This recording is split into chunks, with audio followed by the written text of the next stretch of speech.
పెళ్ళైనా పండగైనా వేడుక ఏదైనా పట్టు చీరల ప్రత్యేక వేదిక వారాహి సిల్క్స్. హలో ఎవ్రీబడి, అందరికీ నమస్కారం. యూజువల్గా ఒక డాక్టరు ఎందుకైనా మంచిది ఒక ఏజ్ లిమిట్ దాటిన తర్వాత కొన్ని టెస్టులు చేయించుకుంటే మీ వెల్బీయింగ్ కోసం ఇది చాలా అవసరము. ఇన్ఫ్యాక్ట్ ఒక ప్రాబ్లం వచ్చాక దాని రిలేటెడ్ టెస్టులు చేయించుకొని అప్పుడు ప్యానిక్ ఫీల్ అవ్వకుండా మెయింటెనెన్స్లో 30+లోనో 40+లోనో ఒక సెట్ ఆఫ్ హెల్త్ టెస్టులు చేయించుకుంటూ ఉంటే అది డెఫినెట్లీ చాలా హెల్ప్ అవుతుంది అని చెప్పారే అనుకోండి. వాళ్ళు అలాగే చెప్తారులే డాక్టర్లు, వాళ్ళదేం పోయింది, ఊరికనే ఎందుకు చేయించుకోవాలి టెస్టులు, అనవసరంగా లేనిపోనివి ఉన్నవి లేనివి ఆ టెస్టుల్లో బయటపడితే అప్పుడు భయపడి చావాలి, ఎందుకు వచ్చింది మేము చేయించుకోమని అంటూ ఉంటారు. కానీ నిజానికి అలాంటి వాళ్ళల్లో కొంతమందికి ఏదన్నా ఒకటి డయాగ్నోజ్ అయిందనుకోండి, చేతులు కాలేక ఆకులు పట్టుకొని కూడా యూజ్ ఉండలేకపోయిన సిచ్యువేషన్స్ కూడా బోలెడు ఉంటాయి. వీటి గురించి కాస్త డీటెయిల్గా మాట్లాడుకుందాం.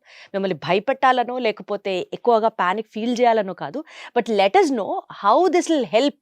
యూనో లాస్ట్ మినిట్లో మనం పొరపాటున అయ్యో ముందర చేసి ఉండాల్సిందే ఈ పని అని అనుకునేలాంటి కొన్ని సిచ్యువేషన్స్ని డిస్కస్ చేద్దాం. బికాజ్ ఆయన క్లినిక్లో ఆయన ప్రాక్టీస్లో చాలా మందిని పేషెంట్స్ని చూస్తూ ఉంటారు కదా. So let us here through him. మనతో పాటు ప్రముఖ గ్యాస్ట్రోఎంట్రాలజిస్ట్ ఉన్నారు, డాక్టర్ రవికాంత్ గారు. ఆయనతో మాట్లాడతాం. సార్ నమస్తే. నేను చెప్పింది కరెక్టేనా సార్? కరెక్టే. చెప్పండి సార్, మీ ఎక్స్పీరియన్స్లో కొన్ని సిచ్యువేషన్స్ షేర్ చేసుకోండి సార్. ఇప్పుడు యాక్చువల్గానండి కొన్ని హెల్త్ చెకప్స్ అన్నీ ఉంటాయి. సో ఒక 45 ఏళ్ళు 50 ఏళ్ళు దాటిన తర్వాత కొన్ని టెస్టులు రెగ్యులర్గా చేసుకుంటే మంచిది అనేది ఉంటుంది. సో 2 రకాల పద్ధతులు ఉన్నాయండి. కొంతమంది చాలా జాగ్రత్త పరులు ఉంటారు, సంవత్సరానికి ఒకసారి వెళ్ళిపోతారు. సరే అన్ని టెస్టులు చేసేయండి, ఏవేవి అవసరమో అన్నీ చేయించేసేయండి, అన్నీ చేయించేసుకున్నానని చెప్తారు. మళ్ళీ హ్యాపీగా వచ్చి మొత్తం చెకప్ చేయించేసుకున్నానని హ్యాపీగా ఉండేవాళ్ళు ఉంటారు. అన్నీ నార్మలే ఉన్నాయి. యూజువల్గా 100 మంది చేస్తే 99.9% అన్నీ నార్మలే ఉంటాయి. ఎందుకు? ఆయనకేం జబ్బు వచ్చేయాలి, అట్లా జనరల్ చెకప్కి వెళ్ళారు కాబట్టి జనరల్ చెకప్లో యూజువల్గా ఏమి పెద్ద తేడాలు ఉండవు. చిన్న చిన్న తేడాలు ఉంటే వాటిని అన్నీ మనం ఎక్కువ పట్టించుకోవాల్సిన అవసరం కూడా ఉండదు.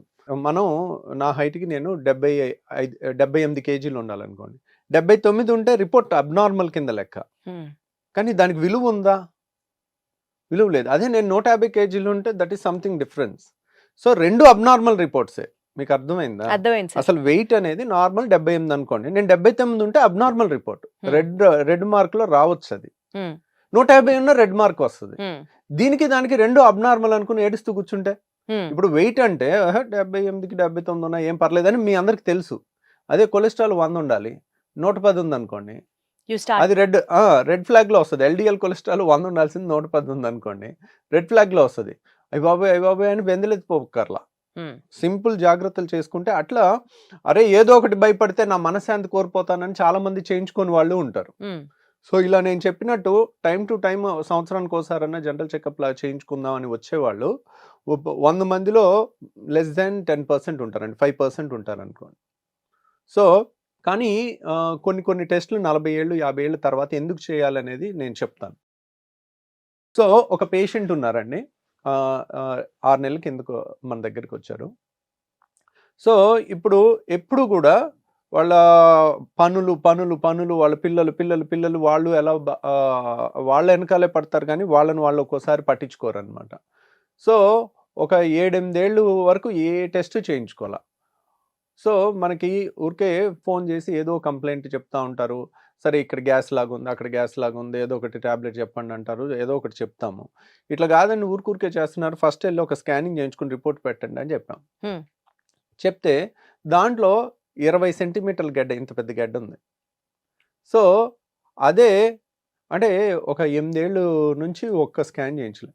అల్ట్రాసౌండ్ స్కాన్, సౌండ్ వేవ్స్తో చేసే స్కాన్, ఒక్క సైడ్ ఎఫెక్ట్ లేదు. It is not CT scan. So ultrasound scan అనేది చేయించుకుంటే ఎంత అవుతుంది? మహా అయితే 1200. మనకి సంవత్సరానికి ఒకసారి చేయించుకున్న 40 ఏళ్ళు దాటిన తర్వాత, ఇప్పుడు 20 ఏళ్ళ వాళ్ళకి క్యాన్సర్ రావు కదా, 40, 50, 60 ఏళ్ళు దాటిన వాళ్ళకి యూజువల్గా వయసు ఎక్కువైన వాళ్ళకి క్యాన్సర్లు ఎక్కువ వస్తుంటాయి. సో క్యాన్సర్ అయ్యి ఉండొచ్చు, నాన్ క్యాన్సర్ అయ్యి ఉండొచ్చు. అంత పెద్ద గడ్డ అంతవరకు పెరిగే వరకు కూడా మనకు తెలియలేదు కదా. అదే ఇప్పుడు అంత పెద్ద గడ్డ తీయాలంటే పొట్టంతా కొయ్యాలి, లేదంటే అది అసలు ఏం గడ్డ, క్యాన్సర్ గడ్డ, నాన్ క్యాన్సర్ గడ్డ, క్యాన్సర్ గడ్డ అనేది మళ్ళీ ఇంకా ఫర్దర్ టెస్టులు చేసి చూస్తాం. సో మనకి అంత పెద్ద దాన్ని హ్యాండిల్ చేయటం కూడా కష్టం కదా. ఇప్పుడు రియల్గా ఏ ఫైనల్ స్టేజ్ క్యాన్సర్ అని వచ్చింది అనుకోండి, ఒకవేళ ఆపరేషన్ చేసి తీసినా ఒక్కోసారి కంప్లీట్గా క్యూర్ అవ్వచ్చు, క్యూర్ అవ్వకపోవచ్చు. మనకి సరే ఆపరేషన్ చేయించుకుంటాం, పెద్ద కోతన్నా చేయించుకుంటాం, కానీ క్యూర్ అవుతే అనే గ్యారంటీ అనేది ఉండదు. సో ఆ పేషెంట్కి ఏంటంటే అది క్యాన్సర్ అని వచ్చింది. అయ్యో. సో ఇప్పుడు ఇప్పుడు చూడండి ఎంత అన్యాయం జరిగిపోయినట్టు. సింపుల్గా ఇప్పుడు ఒక రోజులో అయితే ఇంత గడ్డ ఫామ్ అవుతుంది కదా, 18 సెంటీమీటర్లు 30 సెంటీమీటర్ల గడ్డలు. సో అది ఫామ్ అవడానికి ఖచ్చితంగా ఒక స్లోగా ఒక 1 to 2 years పైన పట్టుద్ది. మనం ఇయర్లీ చెకప్లో చేసుకున్న అది 5 సెంటీమీటర్లు 10 సెంటీమీటర్లు ఉన్నప్పుడు చేసుకుంటే ఆపరేషన్ తేలికైపోను, ఫస్ట్ స్టేజ్లో కనపడను, క్యూర్ అయిపోను. సో అలాని నేను ఇంకా మరీ ఎక్స్ట్రీమ్గా వెళ్ళి సిటీ స్కాన్ చేయించేసుకుంటాను, ఎంఆర్ఐ స్కాన్ చేయించేసుకుంటాను, ఆ స్కాన్ చేయించేసుకుంటాను, ఈ స్కాన్ చేయించుకుంటాను, ఇలాంటి నాన్ సెన్స్ స్కాన్లన్నీ కూడా అవసరం లేదు. అవన్నీ కాస్ట్లీ టెస్ట్లు. ఇప్పుడు ఒక సిటీ స్కాన్ అంటే 8,000 అవుతుంది, ఒక ఎంఆర్ఐ స్కాన్ అంటే 8,000 అవుతుంది. అనవసరంగా మీరు డెసిషన్స్ తీసుకోకూడదు. జనరల్ చెకప్లో మామూలుగా ఏమి ఉంటాయంటే సిబిపి అంటే కంప్లీట్ బ్లడ్ పిక్చర్, అంటే మనకి రక్తం ఎంత ఉంది, ఎనీమియా ఉందా లేదా, రక్తహీనత ఎంతమంది లేడీస్కో ఉంటుందండి. వాళ్ళకి తెలీదు, నీరసం కూర్చుంటారు. వాళ్ళకి 12, 13 బ్లడ్ ఉండాలి. 10 ఉంటుంది నార్మల్ అనుకుంటారు, 10 నార్మల్ కాదు, 12 ఉండాల్సిందే. వాళ్ళకి ఆ 10 ఎందుకు ఉందని చూస్తే ఐరన్ లోపం ఉంటుంది. ఐరన్ లోపం వల్ల నీరసం అంటారు, పనులు సరిగ్గా చేసుకోలేరు. సో మనం దాన్ని బట్టి ఐరన్ టెస్ట్ ఒకటి చేసుకుంటాం, B12 టెస్ట్ ఒకటి చేసుకుంటాం. ఒకసారి ఇవి లోపాలు ఉన్నాయనుకోండి, వీటిని సరి చేసుకుంటే వాళ్ళకి హుషారు బాగా వస్తుంది, యాక్టివ్గా పరుగులు తీస్తూ పనులు చేసుకుంటారు. ఇంకా నెక్స్ట్ ఏం చేస్తాము, లివర్ ఫంక్షన్ టెస్ట్లు ఒక 10 ఉంటాయి. 10 కలిపి ఒక మైక్రో డ్రాప్ ఇంత చుక్కలో ఇస్తే ఒకేసారి 500, 600 అవుతుంది. అది చేసుకున్నాం అనుకోండి, మనకి ఆ 10 రకాల లివర్ టెస్ట్లు వచ్చేస్తాయి. ఆ లివర్ టెస్ట్లో 99% నార్మల్ ఉంటుంది, ఓకే లివర్ సేఫ్ అని వచ్చేస్తుంది. కిడ్నీ ఫంక్షన్ టెస్ట్ అని ఉంటుంది. కిడ్నీ ఫంక్షన్ టెస్ట్లో ఏముంటుంది, క్రియాటినిన్, యూరియా, యూరిక్ యాసిడ్, ఈ 3 టెస్టులు చేసుకున్నాం అనుకోండి, అమ్మయ్య kidney test perfect. Urine test, ఇవన్నీ నేను చెప్పేవన్నీ పెద్ద కాస్ట్లీ ఉన్నాయి కాదు. కంప్లీట్ బ్లడ్ పిక్చర్ అంటే 150 రూపాయలు. అన్ని ఒక బ్లడ్ శాంపుల్లోనే అయిపోతాయి, అన్ని ఒక్క బ్లడ్ శాంపుల్లోనే, ఒక బ్లడ్ శాంపుల్లో అన్నీ అయిపోతాయి. తర్వాత ఫాస్టింగ్లో వెళ్ళి కొలెస్ట్రాల్ ఇచ్చేసాం అనుకోండి, 40-50 ఏళ్ళు దాటిన వాళ్ళు లిపిడ్ ప్రొఫైల్ ఒకటి చేసాం అనుకోండి, అవి దాంట్లో ఎల్డిఎల్ కొలెస్ట్రాల్ ఎంత ఉందనేది చూసుకోవాలి, 100 లోపు ఉండాలి, అదొకటి చూసుకుంటారు. తర్వాత షుగర్ ఉందా, తర్వాత బీపీ చెకప్ ఒకసారి చేసుకుంటాం. బీపీ అనేది మనకు రూపాయి ఖర్చు లేదు, అది అలాగే ఎక్కడికి వెళ్ళినా చేసుకోవచ్చు, ఇంట్లో అయినా బీపీ మిషన్ పెట్టుకుని చేసుకోవచ్చు. సో లివరు, కిడ్నీ, సిబిపి చేసుకున్నాము, CBP, LFT, RFT, liver function test, kidney function test, తర్వాత కాల్షియం టెస్ట్ ఒకటి చేస్తాం. కొంతమందికి కాల్షియం తక్కువ ఉన్న ప్రాబ్లమే, ఎక్కువ ఉన్న ప్రాబ్లమే, కాబట్టి కాల్షియము, సోడియం, పొటాషియం ఎలక్ట్రోలైట్స్ అంటారు, ఇవి చేస్తాము. ఇంకింతే, ఇవి చాలా వరకు ముఖ్యమైన blood test, core of the blood test. ఇవి చూసుకుంటే చాలండి. తర్వాత స్కానింగ్ ఒకసారి ఏంటి, యూరిన్ టెస్ట్ ఒకటి చేస్తాం. యూరిన్లో కొంతమందికి గ్లూకోజ్ పోతుందా, కొంతమందికి వేరే ఏమన్నా ఉన్నాయా, చిన్న ఎర్లీ స్టేజ్లోనే తెలుస్తుంది. మైక్రో ఆల్బుమిన్ అని చేసాం అనుకోండి, యూరిన్ మైక్రో ఆల్బుమిన్ టెస్ట్ చేసుకుంటే మనకు ఒక 4-5 ఏళ్ల తర్వాత కిడ్నీలు ఫెయిల్ అవుతాయా, 10 ఏళ్ల తర్వాత ఫెయిల్ అవుతాయా అనేది కూడా మనం అంచనా వేయచ్చు. సో ఇది కూడా మంచి టెస్ట్ అనమాట, యూరిన్ మైక్రో ఆల్బుమిన్ అనేది. ఇది కూడా జనరల్ చెకప్లో పెట్టుకోవాల్సింది. తర్వాత ఇంకా నెక్స్ట్ ఏముంది, అల్ట్రాసౌండ్ స్కానింగ్, సింపుల్ స్కానింగ్ 1,200 రూపాయలు. ఇలాంటివి ఏదన్నా క్యాన్సర్లు కానీ, గడ్డలు కానీ, సిస్ట్లు కానీ, పొట్టలో ఏది ఉన్నా పొట్ట మొత్తం స్కానింగ్ అయిపోతుంది. పొట్టలో ఎన్ని అవయవాలు ఉంటాయి చెప్పండి, ఇటు లివర్ ఉంటుంది, లివర్ కనపడుతుంది, ఇటువైపు స్ప్లీన్ ఉంటుంది, స్ప్లీన్ కనపడుతుంది. పేగులు అంత పర్ఫెక్ట్గా కనపడకపోయినా అల్ట్రాసౌండ్ స్కాన్లో ఏదైనా పెద్ద పెద్ద గడ్డలు అలాంటివి ఉంటే కనపడతాయి. తర్వాత గర్భసంచి కనపడుతుంది, యూరిన్ బ్లాడర్ కనపడుతుంది, తర్వాత 2 కిడ్నీలు కనపడతాయి. సో మనకు పొట్టలో చాలా వరకు సింపుల్గా అయిపోతాయి. సో అదే అల్ట్రాసౌండ్ స్కాన్ బ్రెయిన్కి చేయలేము, ఎందుకు, ఎముక ఉంటుంది కదా, ఎముక లోపలిది కనపడదు సౌండ్ స్కాన్లో, అది సిటీ స్కాన్లోనే కనపడుతుంది. అట్లా ఈ అల్ట్రాసౌండ్ స్కాన్ ఇవన్నీ కలుపుకుంటే ఎంత అవుతుంది, ఒక 4,000లో చాలా వరకు జనరల్ చెకప్లో చేయాల్సిన మోర్ ఇంపార్టెంట్ టెస్ట్లు 90% ఆఫ్ ద సేఫ్టీ ప్రివెంటివ్ టెస్ట్లు అన్నీ అయిపోతాయి. సో అలా చేసుకుంటే చాలు, ఇంకా అంతకు మించి వెళ్ళకపోతే ఇది సంవత్సరానికి ఒకసారి 40-45 ఏళ్ళు దాటిన వాళ్ళు ఒకసారి చేసుకుంటే ఏదన్నా వచ్చినా ఎర్లీ స్టేజ్లో వాళ్ళు డిటెక్ట్ చేస్తే సరిపోతుంది, కొంత జాగ్రత్త. సరే, ఇప్పుడు మీరు చెప్పినట్లుగా ఆ పేషెంట్ కి క్యాన్సర్ గడ్డ అన్నారు కదా, అలా క్యాన్సర్ కి సంబంధించిన స్క్రీనింగ్ టెస్టులు చేసుకోవడానికి రైట్ ఏజ్ ఎప్పటి నుంచి అండి? ఒక్కొక్క క్యాన్సర్కి ఒక్కొక్క స్క్రీనింగ్ టెస్ట్ ఉంటుందండి. ఇప్పుడు ఫ్యామిలీలో మదర్కో, పిన్నికో, అత్తకో, మేనత్తకో, పిన్నికో రొమ్ము క్యాన్సర్ ఉందనుకోండి, సో ఆ లేడీస్ 50 ఏళ్ళు దాటిన తర్వాత ప్రతి 5 ఏళ్ళకి మ్యామోగ్రామ్ టెస్ట్ చేస్తారు. 50 దాటాక. ప్లస్ అన్నిటికన్నా బెస్ట్ మనకి మోస్ట్ వాల్యుబుల్ థింగ్, ఇంక ఇది లేకపోతే మనం బతకలేము అనేవన్నీ కూడా ఫ్రీగా దొరుకుతాయి మనిషికి.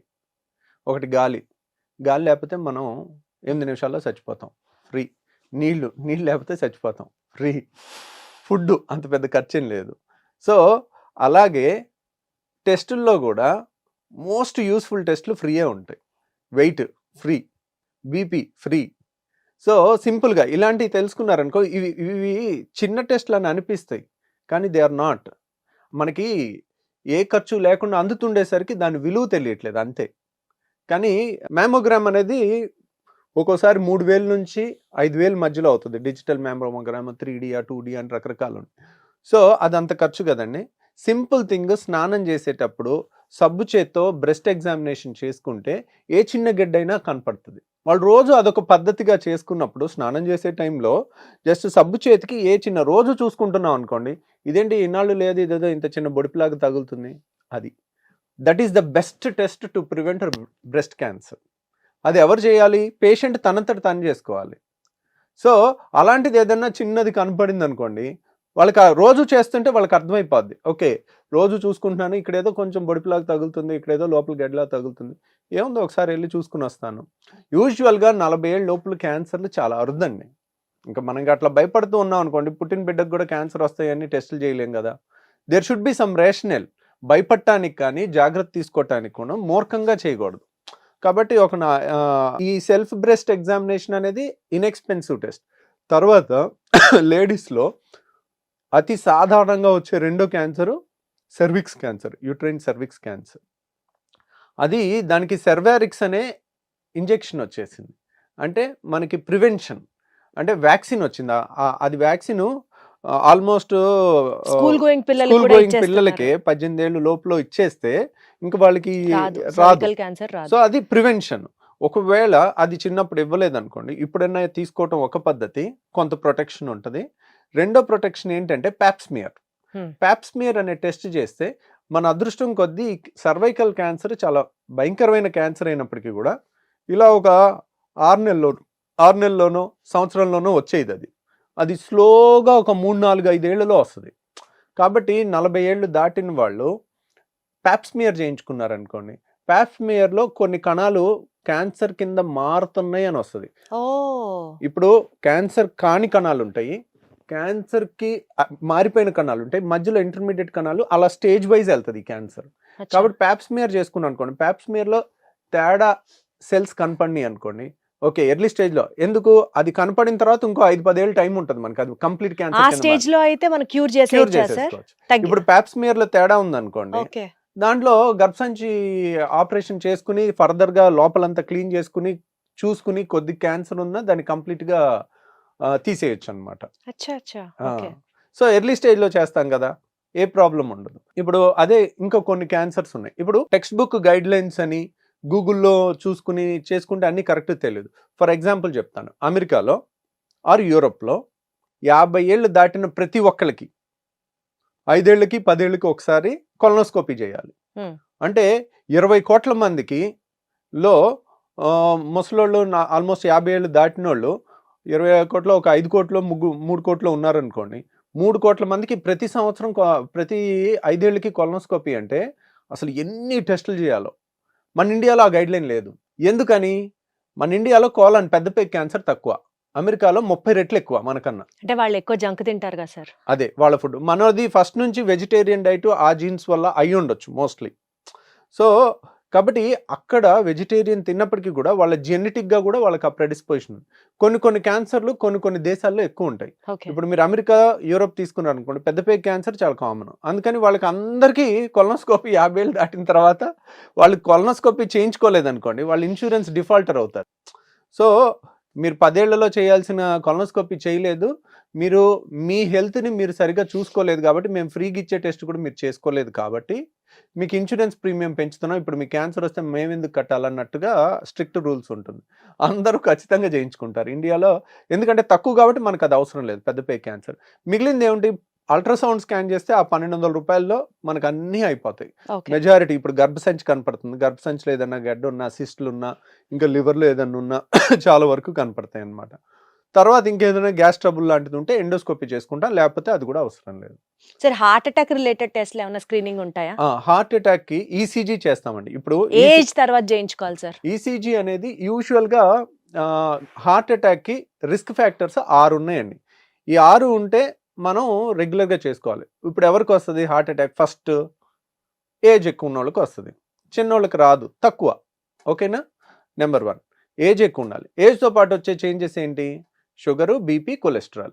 ఈ 3 ఉంటే మనకి ఈ 3 ఏజ్తో పాటు వస్తాయి, కొంతమందికి ముందు కూడా వస్తాయి.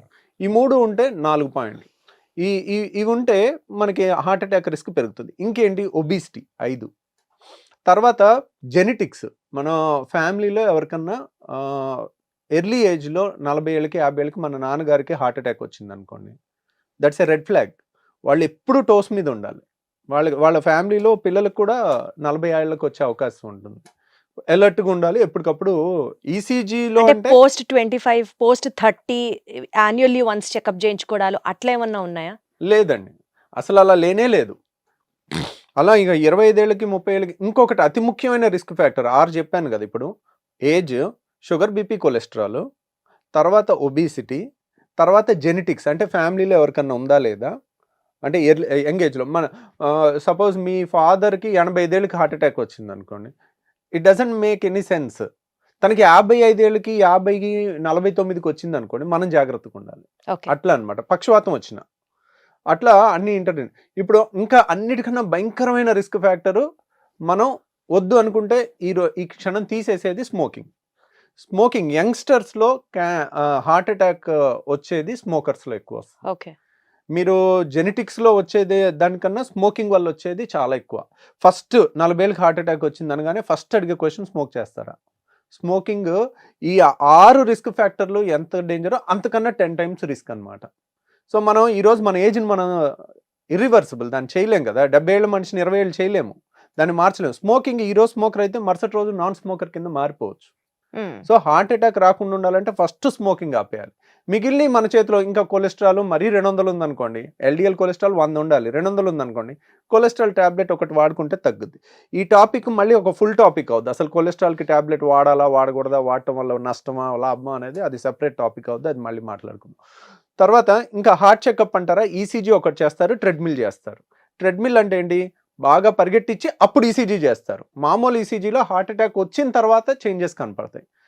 రాకుండా ముందే ఎక్కడన్నా బ్లాక్ ఉందనుకోండి, పరిగెట్టినప్పుడు ఈసీజీ చేస్తే మనకి దాంట్లో కొన్ని చేంజెస్ కనపడతాయి. అంటే ఒక 5 ఏళ్ళకో 3 ఏళ్ళ తర్వాత వచ్చే హార్ట్ అటాక్ పరిగెట్టినప్పుడు మనకి ఆ చేంజెస్ ఈసీజీలో కనపడతాయి. అది ట్రెడ్మిల్ టెస్ట్. ఎకో అంటారు. ఎకో అంటే హార్ట్కి మామూలు స్కానింగ్ చేస్తాం. ఇవి కూడా పెద్ద ఖర్చు కాదు.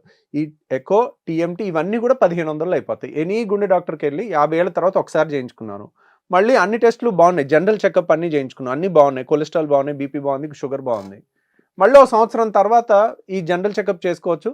హార్ట్ చెకప్ 4-5 ఏళ్ళకో 3 ఏళ్ళకో అట్లా కంప్లైంట్. అంటే రఫ్ గా సార్ ఇప్పుడు మీరు చెప్పిన టెస్ట్లు అన్ని ఫుల్ బాడీ చెకప్, హార్ట్ ఏంటి, కిడ్నీ ఏంటి, పొట్ట ఏంటి, అంతా ఒక 10,000 బడ్జెట్ లో అయిపోతుందా సంవత్సరానికి? 10,000 బడ్జెట్లో అయిపోద్దండి. ఇంకా తక్కువలో కూడా అయిపోద్ది, మన ఆఫర్స్ చూసుకుని అలా చూసుకుని. ఇప్పుడు కొంతమంది మనీ పెట్టుకోలేరు అనుకోండి, మన హాస్పిటల్లో శుక్రవారం స్కానింగ్లు ఆల్మోస్ట్ మనం ఫ్రీగా చేస్తాము ఒక 10 మందికి. ఎందుకంటే శుక్రవారం నాకు వేరే సర్జరీస్ వరకే పెట్టుకుంటాను, ఓపీ చూడను కాబట్టి మనకు కొంత ఫ్రీ టైం ఉంటుంది స్కానింగ్కి. కాబట్టి ఒక 10 మందికి మనం ఎవ్రీ శుక్రవారం మనం ఫ్రీగా చేస్తాం. కాబట్టి అది ముందే మీరు బుక్ చేసుకుంటే ఉపయోగపడుతుంది.